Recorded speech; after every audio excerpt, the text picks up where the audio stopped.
crucible that stretches the sanity of a mind.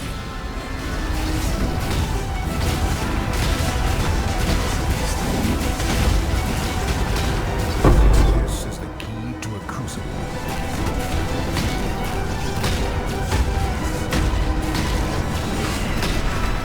This is the key to a crucible that stretches.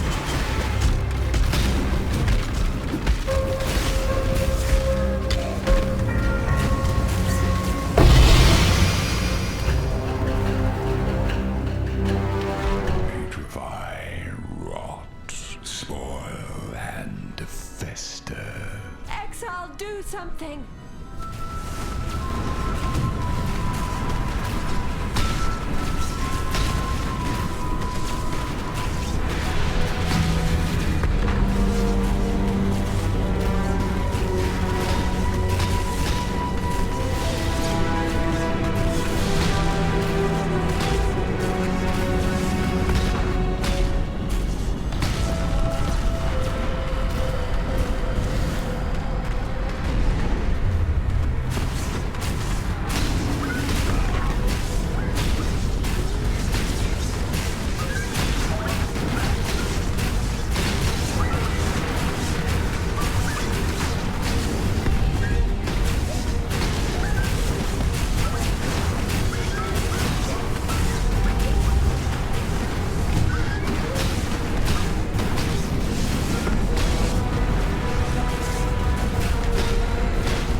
Hey, what's up guys? My name is Phoenix and welcome back to the channel.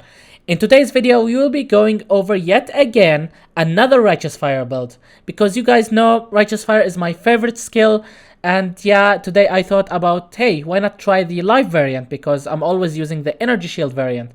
At the start, I always hesitated to try the live variant of Righteous Fire because I was like when you approach the end game, you can have up to 20,000 energy shield. compared to life, which can be up to 10,000 energy shield, like 10,000 and hardly 10,000. Like, it's very difficult to go over 9,000 already. You see, I'm not even like halfway to 9,000. And yeah, I was like, there's really no reason. If you have the currency, there's no reason to invest into the life variant. And despite all of these things, people still prefer to run Life Righteous Fire instead of Low Life Righteous Fire.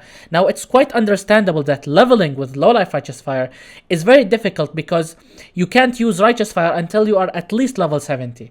But with Life Righteous Fire, you can sustain Righteous Fire while leveling with life flasks, and you don't need something like Zealot's Oath on the tree. You can just completely invest into life regen, and you can sustain Righteous Fire from up to Act 6 instead of like maps, tier 5 maps or tier 10 maps.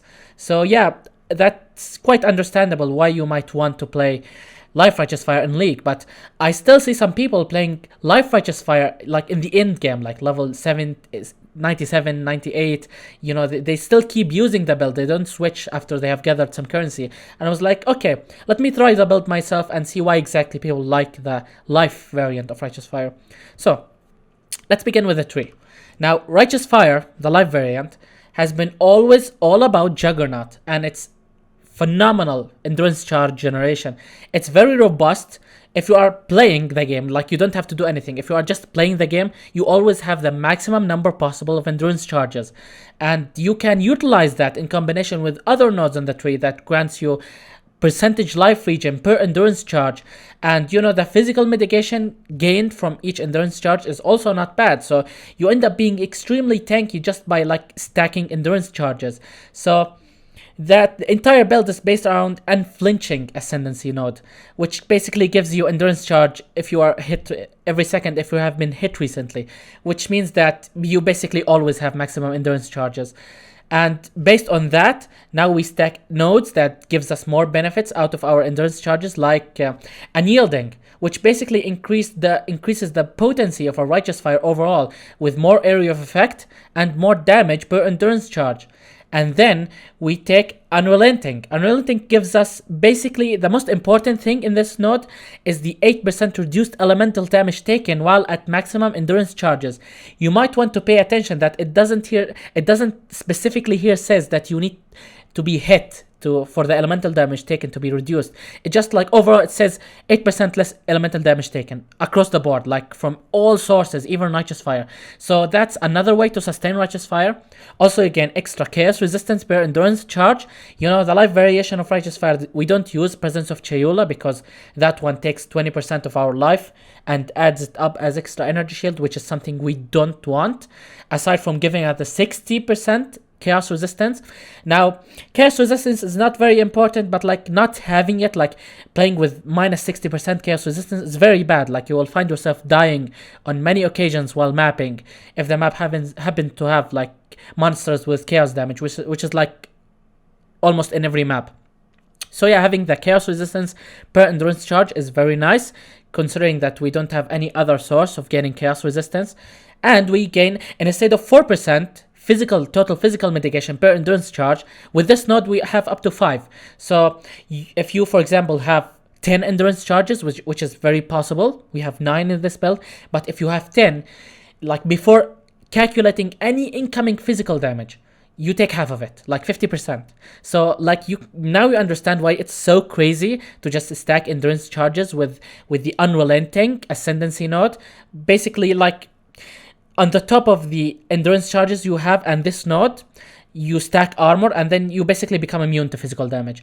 And that becomes even more powerful with our last Ascendancy node, which is Unbreakable. Unbreakable gives you 2% of maximum life regenerated per second, 5 reduced damage taken, which is even more powerful than the one gained from Unrelenting, in addition to 1.5 of total physical damage prevented in the past 10 seconds is gained as life regen per second. Now, this is extremely powerful because as you play tougher maps with Righteous Fire, now you might think that things will be harder because the map is harder, the mods, you know, more mods, more mobs, things just gets more and more difficult as you craft your maps and sextons and all the stuff in the end game. But no, with this node, the more damage they deal to you, the more you regen per second. So basically, as the difficulty of the map increases, you become tanky as well. And you know, Righteous Fire is all about regenerating as much as possible in the lowest amount of time as possible. Now, you might want to pick Unstoppable while you are leveling for even faster leveling experience, but eventually you just want to drop this, because since we have too many endurance charges, it will be like there's no reason to not to take both Unyielding and Unrelenting. They are very powerful. They scale your endurance charges to the max, and yeah, as I said, there's no reason not to take them both. And you really can't ignore Unbreakable. And since taking both of these requires you to take Unflinching, like the Ascendancy is already locked. Like you can't really take Unstoppable. It's not optimal, but you can take it to level up. But in the end, I recommend you to unallocate it and just take Unbreakable, Unflinching, Unrelenting, and Unyielding. Like that's how you can get the maximum possible potential out of each and every single one of your endurance charges. So let's go over some important notables, because it will be a waste of time to go over each node. Now, we go for Heart of the Warrior and Warriors of Blood. At the start of the game, those will make you very tanky. Next, we will take Diamond Skin. This route over here was buffed recently to give you a mix of elemental resistances with armor instead of one of them. So just going over here is much more efficient than just taking a short route somewhere else. Then we go to take Juggernaut. The armor and life are both important. Next, we take this new cluster node that was added in 3.7. Now, these gives you armor. This one gives you flat armor and percentage armor. Same here and here. But this one gives you 0.2% of maximum life regenerated per second per endurance charge. Now, we are looking for nodes like these on the tree. Like 0.2% does not sound like a lot. But as I said, since we are scaling too many endurance charges, like this small benefit becomes huge with like 10 endurance charges. Now, next we take all this cluster of life over here and all the way to Soul of Steel, which gives us +1 elemental resistance and additional 5% additional physical damage reduction. This equals to an additional endurance charge, because each endurance charge gives us by default 5%. So basically now, if you have, for example, 10 endurance charge and you want to calculate how much physical damage you take, you start calculating at 11 endurance charges, because this node over here, it basically gives you the benefit of extra endurance charge. Finally, we take Unwavering Stance, because we decided not to take Unstoppable. You can't really be playing this build while not having any protection against stuns. And since we are stacking Unwavering Stance with the Iron Reflexes, we don't have to worry about the downside of Unwavering Stance, which is can't evade enemy attacks, because this node over here converts all evasion into armor. So yeah, this keystone right over here, it no longer has any downsides. Now, we take all the endurance charges on the tree alongside the Jewel Socket over here and Golem's Blood. We take the one over here, we take the one over here, and we just happen to take like any Jewel Socket along the way.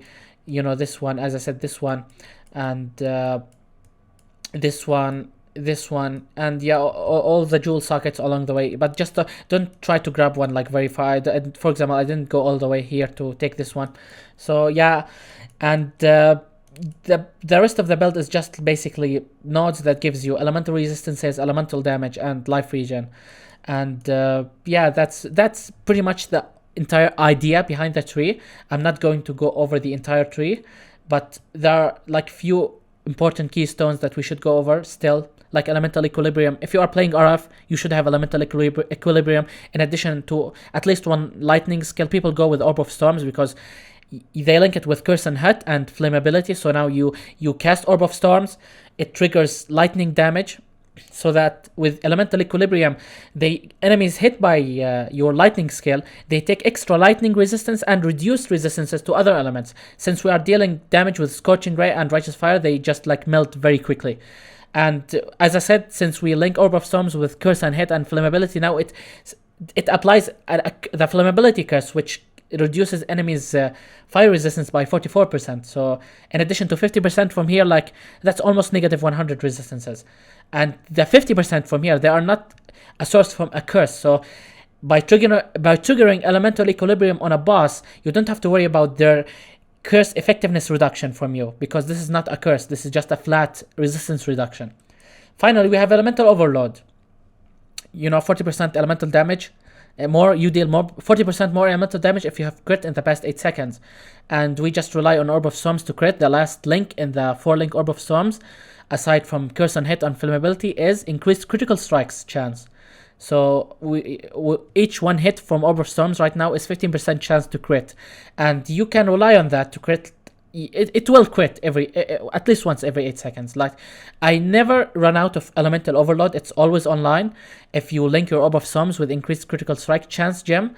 And yeah, that's pretty much it. You maintain Elemental Overload all the time. And yeah, that's pretty much it. Don't forget to take Holy Fire, this cluster over here. These 3 nodes, they are a total of 100 increased fire damage.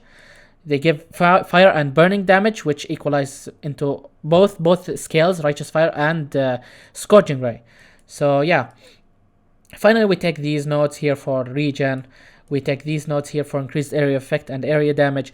Right now I am level 95, so you can go, let's say realistically 99. So you might want to spend the last 4 points you have onto these new nodes, these endurance charge scaling nodes that were introduced in 3.7. Now this one gives you, this one is not important, but this one gives you 0.2% of maximum life regen per second per endurance charge, and 3% increased area effect per endurance charge.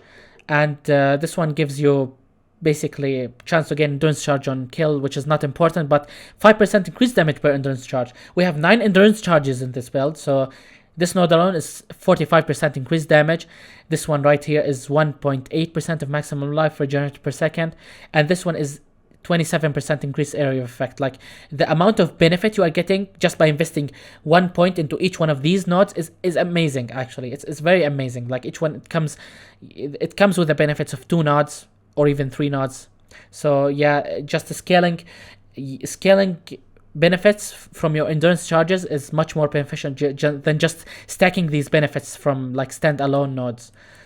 So yeah, that's pretty much it for the tree. As always, check the link in the description. It will have it will lead you directly to my Path of Exile official profile on their official website. And yeah, you can just see like this character, what its gearing pieces, its a tree and everything. Just copy the tree from there. I'm not going to go over every single node. We talked about the important stuff, so now let's just go over to the gearing items.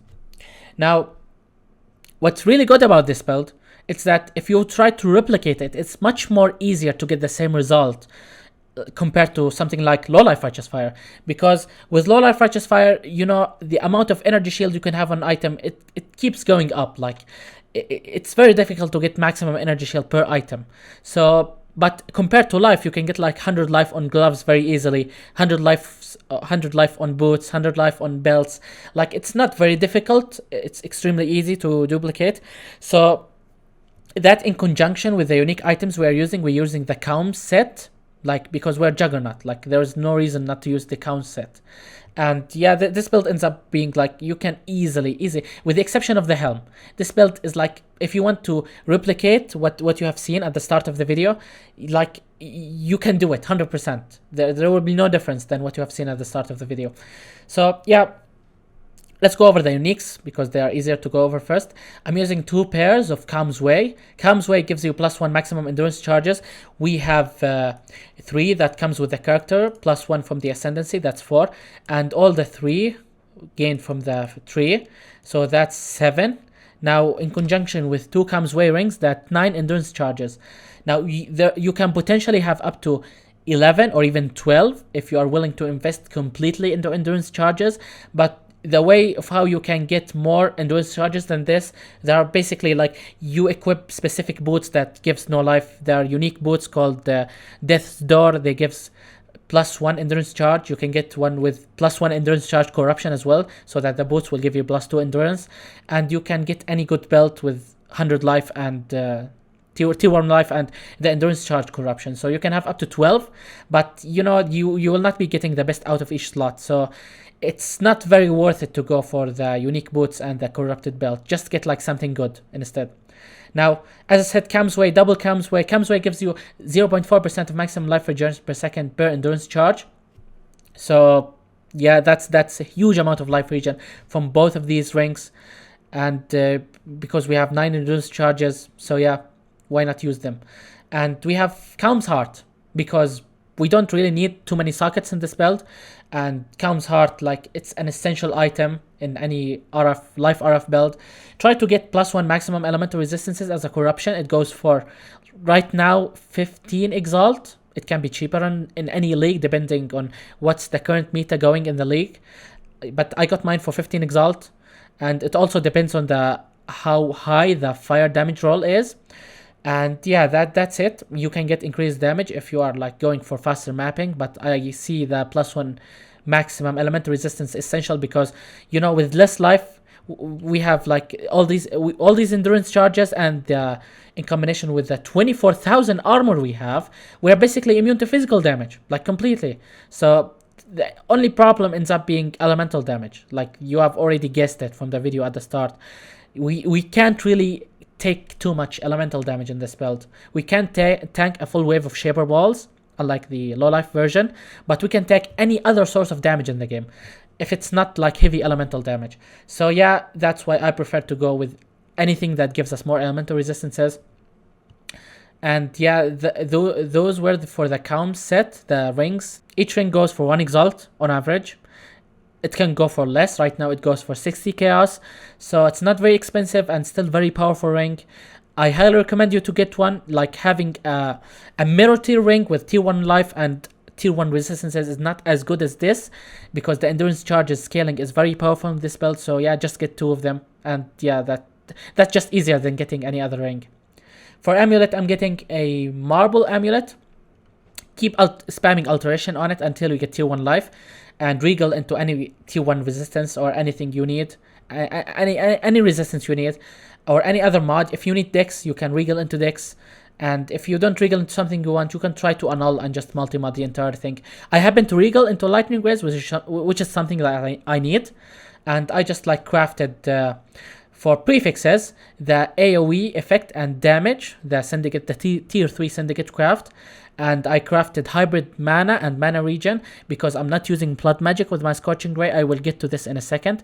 Finally, for the last suffix, I crafted the 1%, the up to 1% maximum life regenerated per second. Also syndicate craft. And yeah, that's pretty much it for the amulet, just like generic multi-mod. For shield, I'm using Sapphire Frame. This is a legacy version. You don't need a legacy version. The only difference is the extra 1% maximum elemental resistance, and you know, the higher chance to block spell damage is not very important. So yeah, we just use Sapphire Frame for the all max res, and that's it. For the helm, we have Righteous Fire here, since we don't get any sockets out of our body chest piece. We use an Elder Helm, preferably something that gives you high armor and or evasion. Don't forget we're using iron reflexes, so evasion is basically armor. You don't have to worry about what base you are using as long as it's not ES base, because you are wasting armor if you're using ES base. We don't really benefit from ES. So yeah, just get any elder base with armor and evasion, or evasion, like any of them, it doesn't matter. And make sure you keep chaos spamming it until we get socketed gems are supported by both burning and concentrated effect. Burning damage and concentrated effect. This will basically turn your Righteous Fire into a 6 link from your 4 link, from your 4 sockets in the helm. And use these 2 mods in conjunction with RF, Elemental Focus, Arcane Surge with Swift Affliction. You can remove these 2 and use increased area of effect and efficacy if you want more AoE. But if you want more damage, we go with this. We have enough AoE. If you are playing, like right now, my RF aura, it seems small, but if I get all my 9 endurance charges online, I can easily have like twice as much AoE as this, thanks to the increased area of effect per endurance charge from the Unyielding Ascendancy node. And yeah, you can use increased AoE with efficacy. That will make mapping much easier. It's up to you. You won't notice a huge damage difference. So, but because I hate to keep recoloring this one from green to red all the time, green to blue, I just like stopped with Swift Affliction and Arcane Surge, and the AoE is not a huge problem. Try to have life. You know, if you can't have T1 life, just craft up to 70. That's good. but it will be always better to have like double life as your prefixes, you know, T1 life and T1 hybrid life. And but that would go for like 50 exalts with double older mods. And for suffixes, just have Dex and Intelligence, because it's very difficult to get these two from an area that only has strength. And yeah, that's it. You can have resistances if you want, it's up to you. For boots and gloves, try to get one that are spammed with pristine fossils, because they can spawn the 1% of maximum life regenerated per second. And the hybrid prefix, which is life and 3% percentage life. And that can roll with a built-in life roll. So you can have, as a prefixes, you can have T1 life, T1 hybrid delve life, which is basically life and 3% maximum life. And you can craft like a hybrid life, like you can have triple life prefixes on your gloves. Same thing with your boots. But because we want movement speed on our boots, just like having T1 life and T1 hybrid life is already good. And just make sure that they have the plus 1% of maximum life regenerated per second. And yeah, for suffixes, resistances or strength if you want. Strength is life, so yeah, having strength is good. Same thing with boots. The only difference is that I go with movement speed as my third prefix. And make sure you farm the lab enchant, which is regenerate 2% of life and mana if you have been hit recently. This is important, not only the life but the mana. As I said, we don't use blood magic without Scorching Ray. I will get to it in a second. And yeah, that's it for boots and gloves. For belt, just get any belt with for prefixes, make sure that you have one that you can craft. For the other two, make sure that you have high armor roll and high life roll. And for suffixes, make sure that you have any resistances and a high strength roll if you want like more life, or just like triple resistances if you are rich. For the craftable prefix, make sure that you craft hybrid armor and evasion, because that basically like that's equal to crafting almost 600 armor, thanks again to iron reflexes, which basically makes evasion armor. So this is basically this craft right here is plus 285 armor plus multiplied by 2, because we don't get evasion, we get armor out of our evasion. That's how I can sustain my 24,000 armor without any flask. I don't use an armor flask right now. I just have 24,000 armor just by existing, just by standing over here. And that's, you calculate this in conjunction with the 9 endurance charges we have, and then you will realize why we are basically immune to physical damage. Finally, for weapon, I'm using a scepter. Try to have a shaped void scepter with socketed gems are supported by elemental focus. We're using Scorching Ray over here. We have Scorching Ray with elemental focus from the scepter, that's 2 link. Burning damage, that's 3 link. And finally, infused channeling, which is your 4 link. Now we are not using blood magic, which means that we are running auras in this build. I will get to them in a second. We have very little mana over here, so you might think how we can sustain Scorching Ray. You see here, I'm not sustaining Scorching Ray. I don't have enough mana to keep casting it. So how I'm achieving that? Now, I'm standing right here. I'm not being hit, so the boots enchant, they are not being triggered. Now, if you are mapping, if you are just playing the game and being hit all the time, you will notice that then you will be able to sustain Scorching Ray. If you can rewind this video from the start and see how I've been able to sustain Scorching Ray without using a mana flask. You just need to have been hit in the last 4 seconds for the 2% of maximum mana regen enchant to proc. And yeah, with it you will be able to sustain Scorching Ray, but just without being hit, you won't be able to sustain Scorching Ray. But that's not a problem, because you are being hit all the time. If you are not being hit, then you are probably being AFK in your hideout. So yeah, that's how we sustain Scorching Ray. And we have Shaper Nod over here, which gives you 40% increased mana regeneration rate. So yeah, that also helps to sustain. We have the Elder Mana mod on our Helm, 70% increased maximum mana. So yeah, that just increases your mana overall.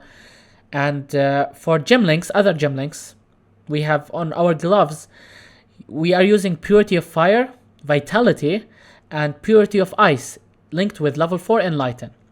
This will help us like reserve 99% of our mana, not 99%, 90% of our mana, without actually taking any mana reservation nodes from the tree.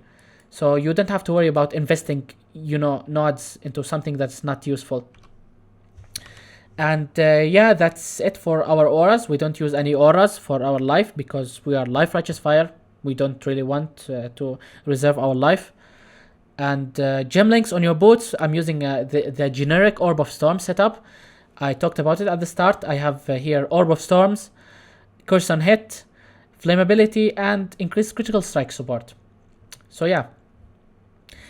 I'm using Stygian Vice, so for my Abyssal Jewel, I have life resist 1% of life regen while you are moving.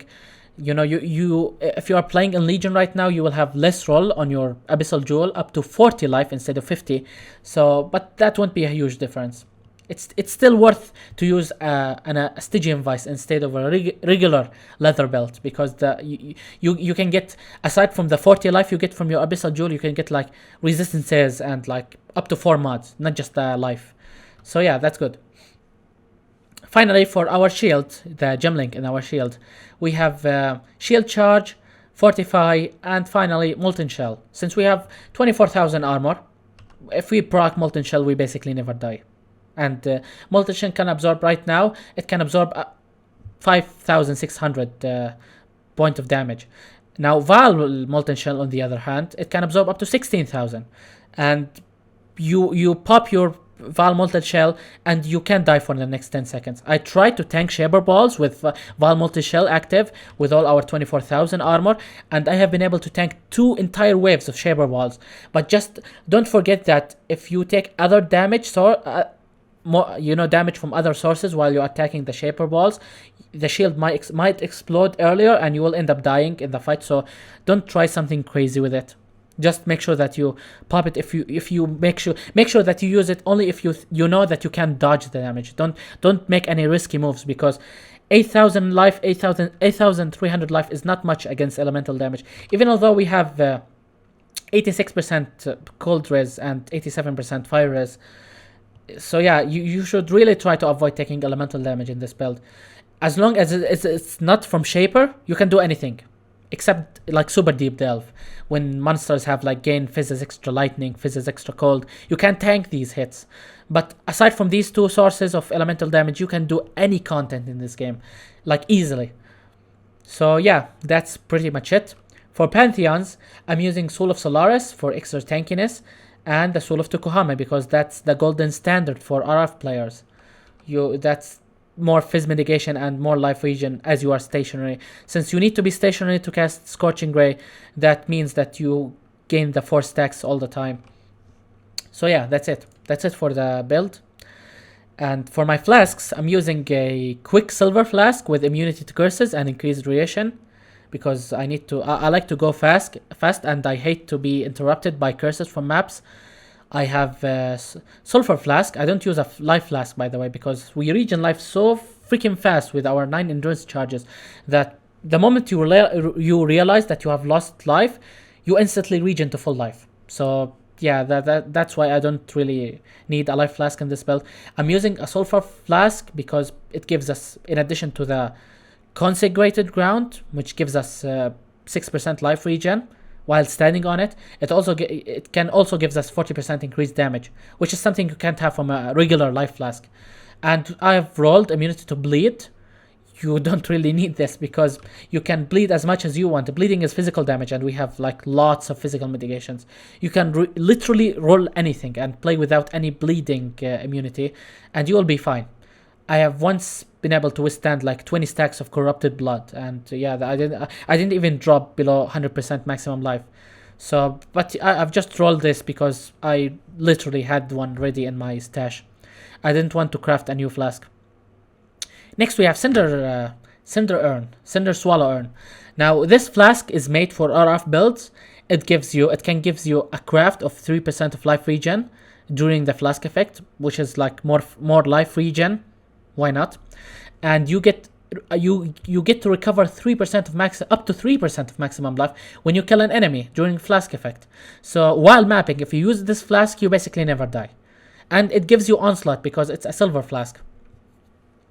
So yeah, that's basically your go-to flask as for an end game RF.